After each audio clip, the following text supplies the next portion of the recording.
60 million years isn't a number anyone can hold in their head. The human brain stalls somewhere around 10,000. But 60 million years is how long a Necron sleeps in a tomb of living metal, aware of nothing, dreaming of nothing. Because dreaming requires a soul, and that was taken from them before they ever closed their eyes. Now picture one of them waking. The stasis field withdraws. Necrodermis limbs articulate for the first time since the stars above were young. Light floods a chamber older than most species that will ever exist. And the first coherent impulse this being forms, the first thought to crystallize in a mind that once belonged to a flesh and blood Necrontyr, is that everything alive in this galaxy needs to die. Not in service of conquest, not to reclaim territory, not even out of rage exactly. Something quieter than rage and infinitely worse. A conviction, absolute and frictionless, that the fundamental nature of life is to create suffering, and the only mercy left in the universe is extinction. That impulse has a name. The Necrons call it the Destroyer Curse. And the thesis of this script is blunt. The lore strongly suggests the Destroyer Curse isn't just a malfunction. It's grief turned into genocide, the endpoint of what happens when you strip souls from living beings, seal their consciousness inside immortal metal, and leave them there for 60 million years with nothing but the memory of what was taken. To understand why, you have to go back to the species that became the Necrons and the deal they never should have made. The Necrontyr were a short-lived, spiteful species racked by disease, cursed, that's the canonical language, by the cruelty of an uncaring galaxy. Their lifespans were brutal, their civilization was bitter, and into that bitterness walked the Catan, godlike energy beings of terrifying power who offered the Necrontyr something irresistible, immortality. The price was biotransference. The Catan provided the dark and eldritch knowledge required for the procedure, and the Necrontyr agreed to undergo it. Their organic bodies would be replaced with Necrodermis, living metal. They would never age, they would never sicken, they would never die. What the Catan neglected to mention, or mentioned and didn't care about, was that biotransference would also strip away whatever constituted the Necrontyr soul. The consciousness survived. The personality in many cases survived. But the animating essence underneath, the thing that made a person rather than a machine doing a convincing impersonation of one, was gone. Every single Necron who exists in the 41st millennium is walking around in this condition. They are aware. Many of them remember who they were. Some maintain courts, rivalries, ambitions, even a kind of vanity. But beneath all of it, there is an absence where something critical used to be. Sarek, the last of the Silent Kings, the ruler who brokered the deal with the Catan in the first place, describes himself with 4 words that contain the entire tragedy of his species. I am a soulless machine. He says that while explaining why he pities the victims of his own destroyers. Not the destroyers themselves, their victims. Most Necrons cope with soullessness through structure, hierarchy, routine. The elaborate social machinery of dynasties and crown worlds and protocol gives them something to do with their consciousness besides stare into the void where their selfhood used to be. Some cope through obsession, the cryptex with their technologies, the overlords with their territorial pride. The coping mechanisms are various, and in their own way, pitiful. But for some Necrons, the coping fails. The Codex-derived lore distinguishes carefully between different kinds of post-awakening failure. Some Necrons emerge from the Great Sleep damaged by faulty stasis crypts. Others fall to the Flayer virus, an entirely separate affliction that drives them to strip flesh from living beings and drape it over their metal bodies in a grotesque pantomime of the organic existence they lost. Both are terrible. Neither is the Destroyer Curse. The Destroyer Curse targets Necrons whose bodies survive stasis perfectly and whose minds are, by any mechanical measure, functional. Their psyche, however, is torn beyond recovery. Angered and despairing of their soulless existence, these Necrons turn to nihilism. They look at a galaxy teeming with organic life, species that breathe, that reproduce, that feel, that die, and they arrive at a conclusion so absolute it becomes the only thought they will ever have again. All of it has to go. Not some of it, all of it. One destroyer, a figure called Tefyektus the Singularity Annihilator, articulated this worldview in language that reads less like a battle doctrine and more like a philosophical treatise written by something that long ago stopped being a person.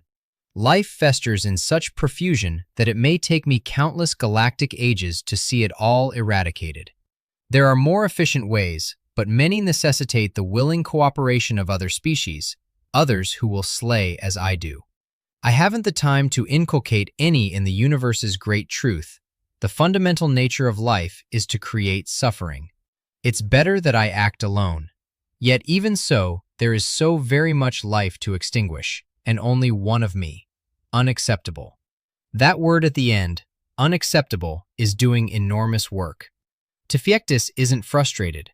Frustration implies emotional range.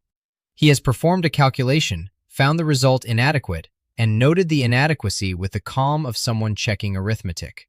The murder of every living thing in the galaxy isn't a desire for him. It's a scheduling problem. Members of the destroyer cults can now be found on almost every tomb world, from the poorest fringe world to the noblest of dynasty crown worlds. That sentence deserves attention. Almost every tomb world. The curse didn't stay local. It didn't confine itself to one dynasty, one region, one flawed production run of Necrodermis bodies.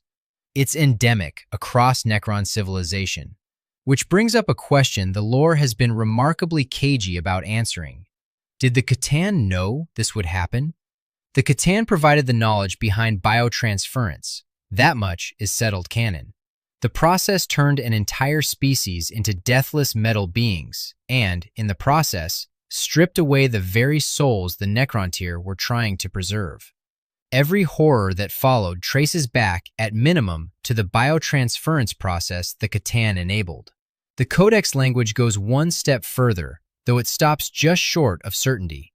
It suggests that the descent into destroyer madness may be driven by a subconscious imperative implanted by the C'tan during the biotransference process millions of years ago.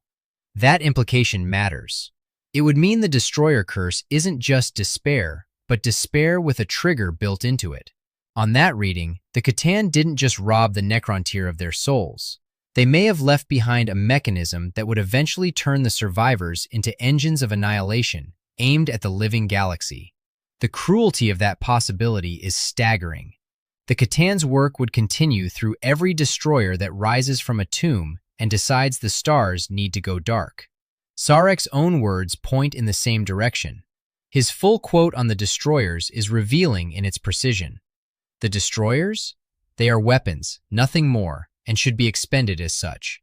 I am a soulless machine, yet even I feel pity for their victims. Parse that carefully. He calls himself soulless. He admits to being a machine. And yet even in that diminished state, he possesses enough residual something, empathy, memory, guilt, to feel pity. The destroyers don't. The destroyers have fallen past the threshold where pity is possible. They are what biotransference can produce at its worst. Sarek's response is pragmatic and horrified in equal measure. He deploys the destroyers as weapons because they are effective, but he does so the way you'd use a fire to fight a fire, aware that the tool itself is a catastrophe. Other Necron overlords share his unease. They find destroyer lords disconcerting, and they worry about a specific scenario. What happens when the galaxy is rid of organic life and the destroyers are still hungry? The extinction drive doesn't come with an off switch. The destroyers aren't soldiers pursuing a war aim. They are expressions of an absolute philosophical position, and absolute positions don't stop when the enemy surrenders. They stop when there's nothing left. The afflicted Necrons gather on the fringes of tomb worlds, apart from normal dynastic society, forming what the lore calls destroyer cults of the Red Harvest, cults united by a single shared intent: the elimination of all organic life from the galaxy. If you've heard the phrase host of the Red Harvest, the clearer lore point is broader. Red Harvest names the mission of these cults, not a neatly defined separate dynasty. and members can be found on almost every tomb world, from the poorest fringe world to the noblest crown worlds. The physical transformation is as disturbing as the psychological one. Necrons who fall to the curse don't simply change their minds. They rebuild themselves into forms better suited to extermination. Locust destroyers are the classic example. Necrons remade into specialized engines of annihilation. The body follows the conviction. How many Necrons carry the curse? The honest answer is that no codex has ever provided a number, no percentage, no dynasty-wide census. The strongest canonical statement is the one already quoted. Members can be found on almost every tomb world. That phrasing, almost every, suggests the curse isn't rare. It isn't a statistical anomaly or an edge case. It's widespread enough to sustain multiple independent cults across the breadth of Necron civilization. If you pressed for a one-line answer, nobody knows the count, but it's widespread. Another question follows naturally. Could a Necron fall to both the Destroyer Curse and the Flare virus simultaneously? Based on available canon, no confirmed example exists. The two afflictions are treated as distinct pathologies with different symptoms, different origins, and different behavioral profiles. The Flare virus drives Necrons to hunger for flesh, to mimic the organic bodies they lost. The Destroyer Curse drives them to annihilate organic life entirely. One is a tortured longing for what was taken, the other is a rejection of its existence. Canon keeps the two conditions in separate boxes. There is something worth sitting with in that distinction, though. Both speak to the same broken species. The flayed ones want to be organic again so badly they dress in stolen skin. The Destroyers want organic life gone so completely they'll spend galactic ages hunting it to zero. One is grief that looks backward. The other is grief that looks outward and sees nothing worth preserving. And that is the wider Necron tragedy. The wound left by biotransference doesn't fade with time. 60 million years in stasis didn't heal it. Awakening didn't heal it. And each new destroyer who rises from a tomb and begins rebuilding itself for slaughter is proof that the species is still bleeding from a surgery performed before most of the galaxy's current civilizations existed. The destroyers don't read like villains making an ordinary choice. They are Necrons whose psyches have been torn beyond recovery, driven into nihilism by a soulless existence they can't escape. What's left is consciousness without peace, memory without meaning, intelligence with nothing humane left to anchor it.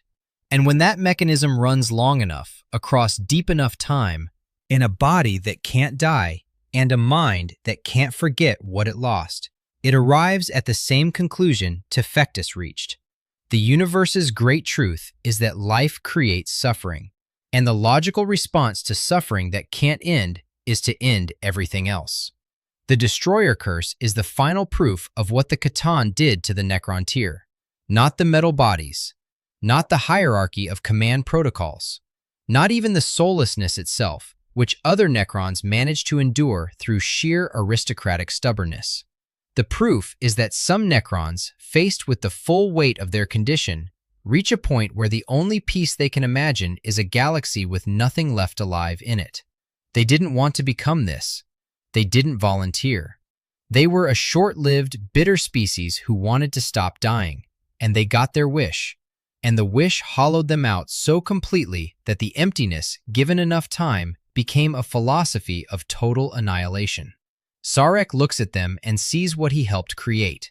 He was the king who made the deal. He led his people to the Catan.